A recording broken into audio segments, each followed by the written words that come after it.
Yun. Lapad oh.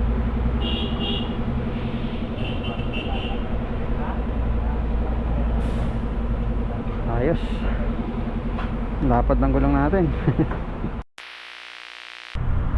What is up mga kaawit? Magandang hapon. Kamusta naman tayo dyan? Kamusta ang araw natin? Today ay magpapalit tayo ng gulong. Yes sir. Papalit tayo ng gulong kasi manipis na yung gulong ko. Oh no. Palitin na talaga. Kagabi ko lang napansin, dahil nabutasan ako. Ang galing, ang galing.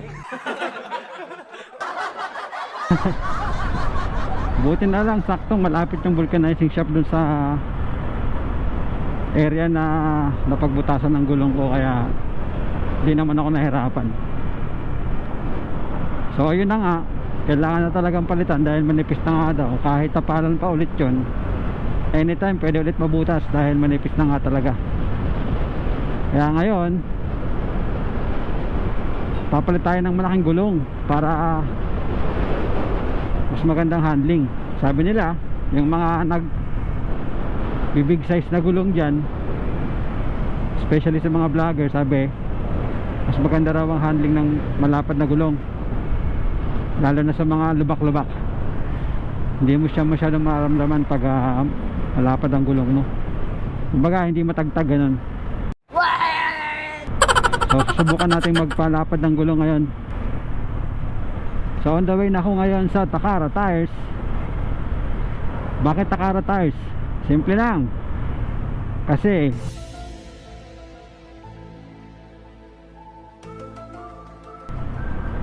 sila yung pinaka legit na motorcycle tire shop dito sa Caloocan. Wala kaming pakialam.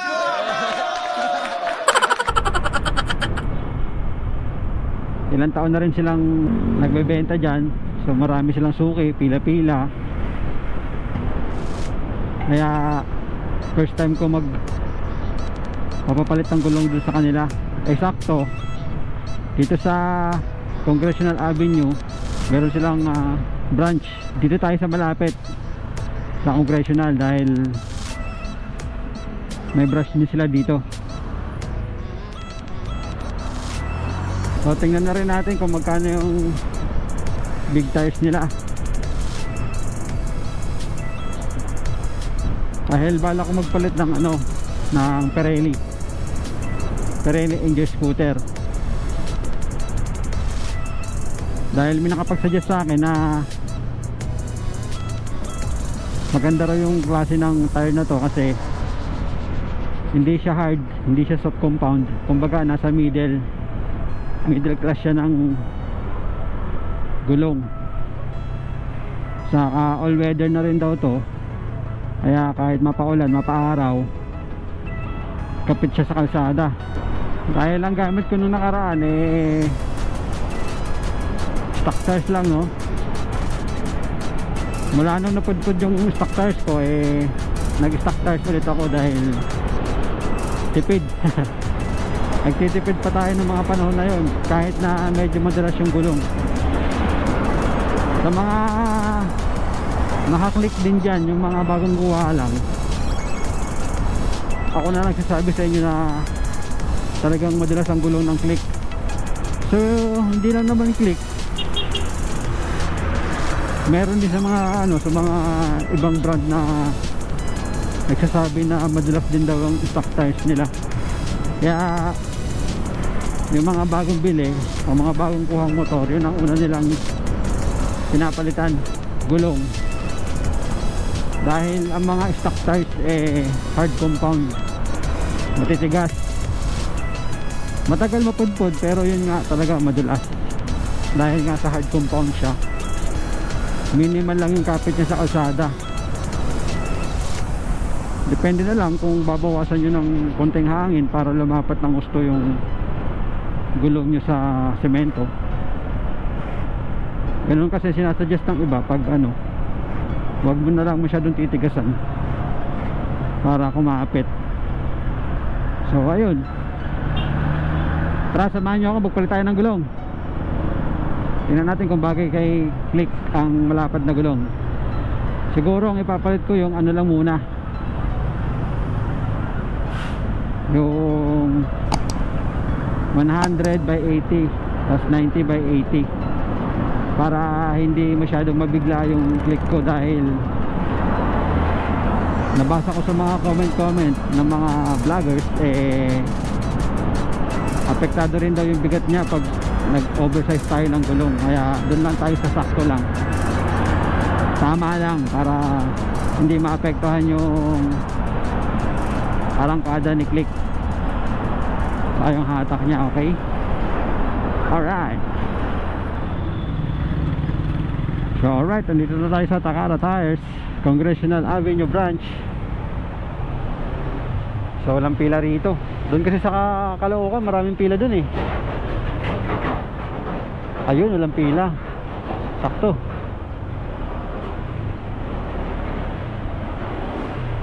Boss, magkano po yung ano rito?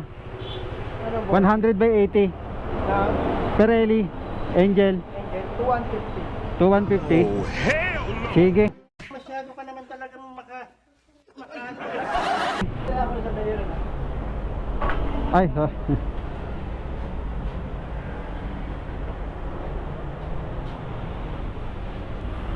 Kaya pudpud na yung gulong. Manipis na. So alright, andito na tayo sa Takara Tires. Marami silang gulong dito na pagpipilian. May Gecko, Gecko Star, saka ito Corsa Cross, para siyang dual spurt tire.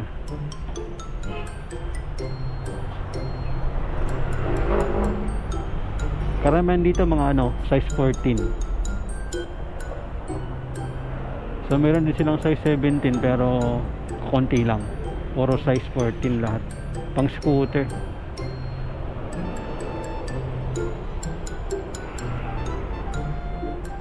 So ito, karamihan mga Angel scooter, Pirelli Angel scooter. Meron din silang quick tires. Ang marami sa kanila Pirelli talaga kasi yun ang mabili. Matibay kasi, pwedeng pang bangkingan.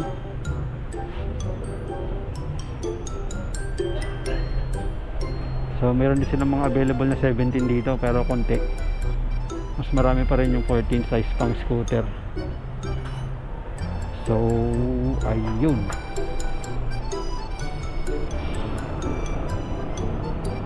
So dito sila along Congressional Avenue, dito palabas ng Luzon.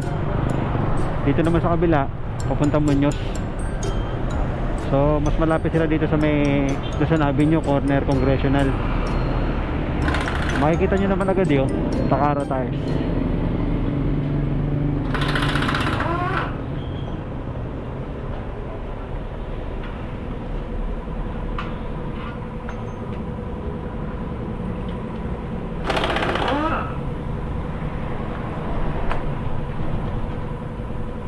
Ayun na, tumatakas ng aking gulong.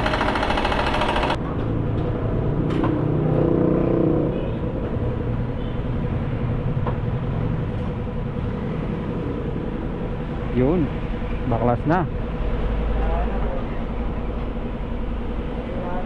Boss? May break mo niya. Ay, brake. Boss, maraming gasgas ah. Okay. Pwede ba yung ano, erekta mapalitan yung brake?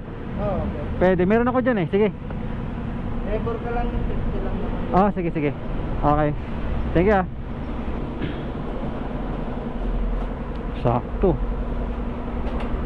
Kaya minsan naglalagay ako ng mga pyesa rito sa compartment para just in case na kailangan na may palitan, meron ako papalit. Anong pito po ilalagay? Meron kasi tayo, please. Meron tayo stainless. Wala doon. Yung pre natin, front type. Ito. Kaya gusto mo lang mag-avail nito, stainless, heavy duty. Tsaka, hindi ka na mahirapan magpangit sa gasoline station. Magkano yan? 100? 100 no? Sige yan. Nakasibo. Yan na lang. So ayun, nagsuggest si boss ng dalawang klase ng pito. Yung isa standard, yung isa stainless. Mas maganda raw yung stainless kasi kahit may sealant, hindi mahirapang maghangin. Dahil yung pag standard lang, pag tagal, mahirap daw hanginan. Dahil nagbabara yung sealant sa loob ng pito.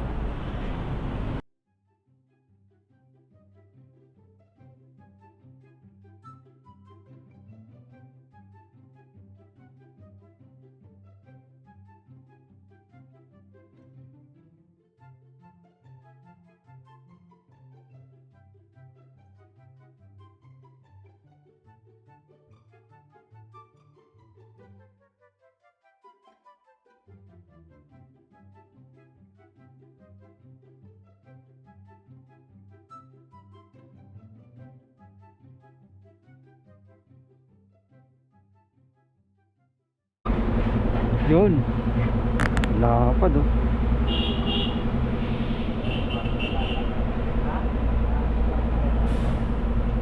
Ayos, lapad ng gulong natin.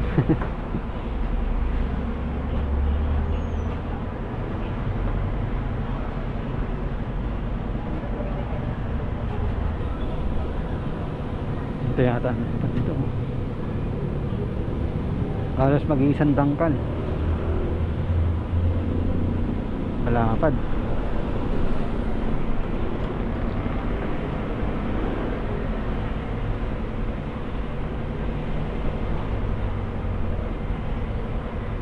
Mabilis talaga ang pagbaklas pag mayroon kong ano eh, impact wrench eh. Nakahirap-hirap. Bilis na oh.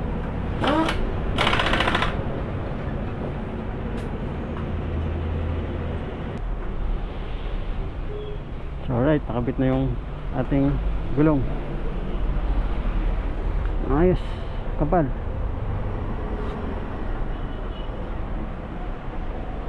Yun, sticker. Sakto. Pakara. Thank you.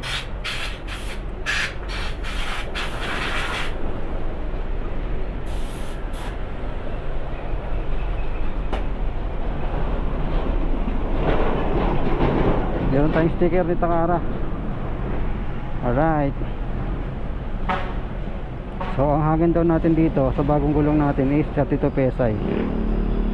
Yung saktong sakto lang.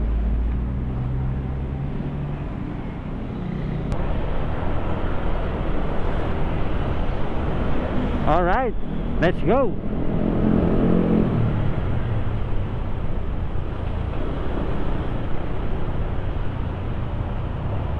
So ayun na nga no, dito sila sa may Luzon Avenue, kanto ng Congressional Avenue, papuntang Muñoz. Kung dito kayo manggagaling sa Katipunan, dire-diretso lang hanggang makababa kayo ng flyover. Tapos dito kayo rekta sa may Congressional papuntang Muñoz. Okay. Wow, ang ganda ng handling ha. Oh.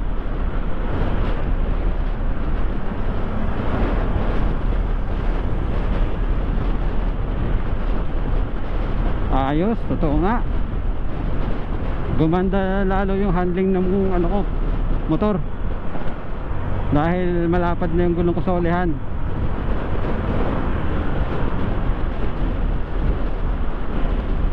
Ayos oh.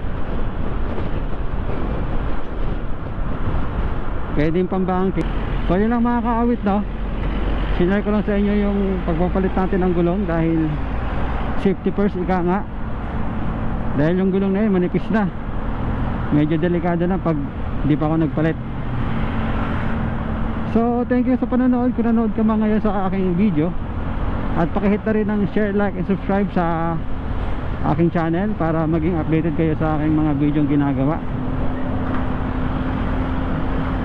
At magpapasalamat rin ako sa mga sumusuporta sa aking video dahil nadadagdagan na po tayo ng paunti-unti.